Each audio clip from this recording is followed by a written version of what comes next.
क्या आपको पता है यूनिवर्स धीरे धीरे गायब हो रहा है और इसे हम रोक भी नहीं सकते। कैसे? आइए समझते हैं।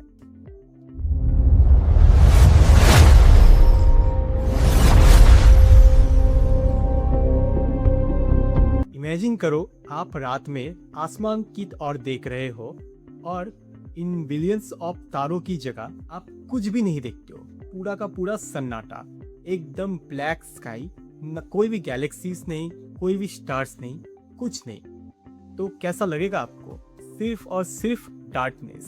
Sounds impossible, right? लेकिन हमारा जो ब्रह्मांड है इसका फ्यूचर शायद कुछ ऐसा ही है। The universe is running out of stars.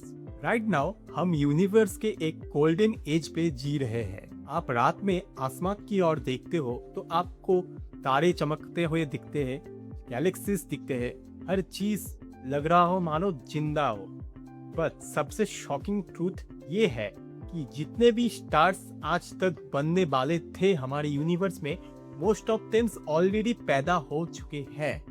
Yes, the universe has already done most of its work और तारों का बनना धीरे धीरे कम होते जा रहा है। इट्स लाइक आप एक पार्टी पे जाओ और 95% गेस्ट ऑलरेडी जा चुके हो।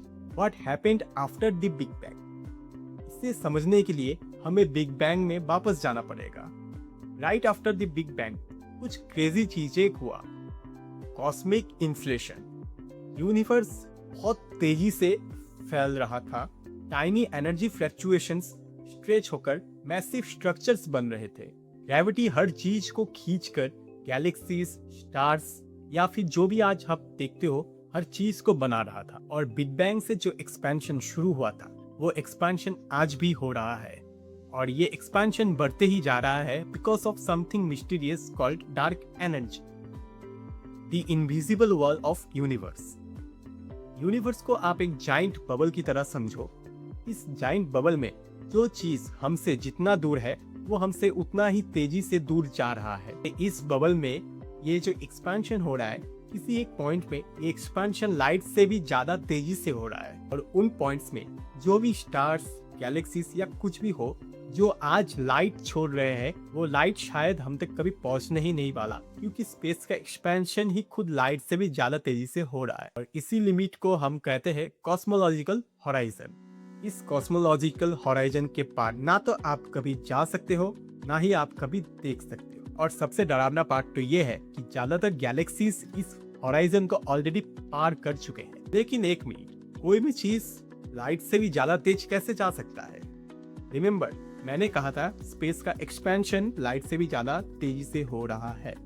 यानी उन दो पॉइंट के बीच का डिस्टेंस जो स्ट्रेच हो रहा है वो स्ट्रेच लाइट से भी ज्यादा तेजी से हो रहा है और ये फिजिक्स में अलाउड है। The last Galaxy standing. तो फ्यूचर पे होता क्या है आखिर? हमारे आसपास जितने भी गैलेक्सीज है वो सब एक साथ आकर मर्ज हो जाएंगे। हमारा गैलेक्सी और एंड्रोमेडा गैलेक्सी दोनों मर्ज हो जाएंगे और कहलाएंगे मिल्ड्रोमेडा। और उसके बाद जो भी अदर गैलेक्सीज है वो सब गायब हो जाएंगे मानो उस हॉराइजन के पार। और तब तक अगर कोई सिविलाइजेशन रहेगा और वो आसमान में देखेगा तो उसको सिर्फ एक ही गैलेक्सी दिखेगा, खुद का गैलेक्सी, और बाकी स्पेस और स्काई कंप्लीट डार्क दिखेगा उनको। और शायद उनको लगेगा कि ये स्पेस बिल्कुल ही खाली है और इस पे कुछ भी नहीं है, ना ही कोई तारा, ना ही कोई गैलेक्सी, कुछ भी नहीं। अब देखा जाए तो उन गैलेक्सीज पे जाना इम्पॉसिबल तो नहीं है, लेकिन हम इतने ही डिस्टेंस में रहते हैं कि प्रैक्टिकली ये इम्पॉसिबल है। सो राइट नाउ आप अभी एक स्पेशल दौर पे जी रहे हो। आपको यूनिवर्स दिख रहा है। यही अपने आप में एक बहुत ही स्पेशल मोमेंट है, क्योंकि शायद एक दिन, may be over trillions of years, ये आसमान बिल्कुल ही अंधेरा हो जाएगा और यूनिवर्स धीरे धीरे अंधेरे में खो जाएगा। अगर आपको वीडियो अच्छा लगा तो सब्सक्राइब कीजिए। Thank you.